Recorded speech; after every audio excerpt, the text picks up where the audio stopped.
ہر صبر کی ایک کہانی ہے اور ہر دعا کی ایک منزل بھی۔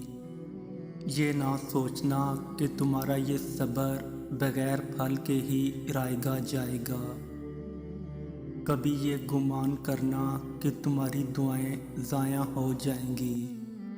یاد رکھو، جس رب سے تم نے امید لگا رکھی ہے وہ تو ساتوں آسمانوں اور اس کائنات کا مالک ہے۔ تو جس رب نے تمہارے واسطے یہ تقدیر لکھی ہے وہی تمہارے حالات کو بدل دینے پر بھی قادر ہے۔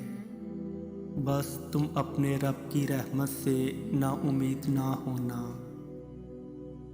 کبھی اللہ آپ کو اس لیے بھی کمزور اور اکیلا محسوس کرواتا ہے تاکہ آپ کو یاد رہے کہ آپ کو اس کی ضرورت ہمیشہ رہے گی۔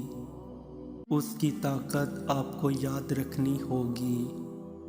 اللہ کی مدد کے بنا آپ کچھ نہیں کر سکتے۔ تمہارے دکھ کی ہر ایک داستان صفحہ تقدیر پر درج ہے، جو نہ تو تمہارے رب سے چھپی ہوئی ہے اور نہ وہ تمہارے غموں سے بے خبر ہے۔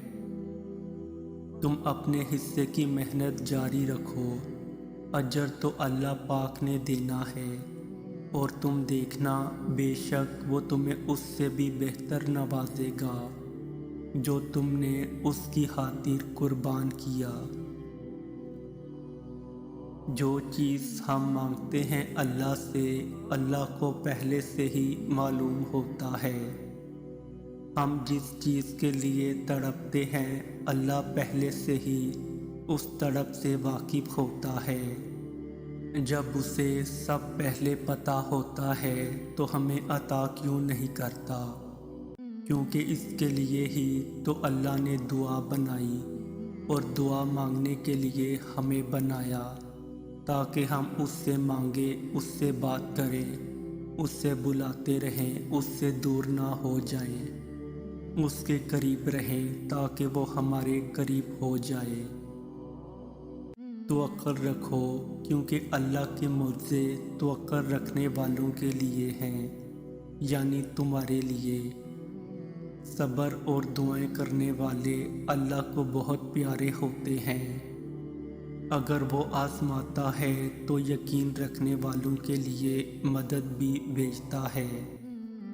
صبر کرنے والوں کے لیے صلہ بھی تیار رکھتا ہے۔ اور جب توکل کرو تو یہ مت سوچو کہ جو مانگا ہے وہ ملے گا کیسے، بلکہ انتظار کرو کہ جو مانگا ہے وہ ہر حال میں ملے گا۔ کب اور کیسے، اس بات کا فیصلہ وسیلے بنانے والی ذات پر چھوڑ دو۔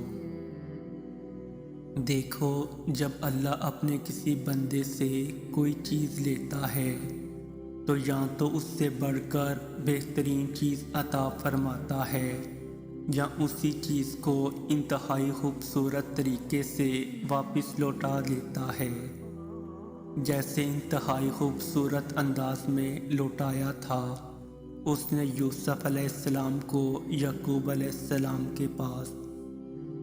اور ساری بات دعا، صبر اور توکل کی ہے۔ یعقوب علیہ السلام نے اللہ سے امید لگائی اور اللہ ان کے لیے معجزہ کر ڈالا۔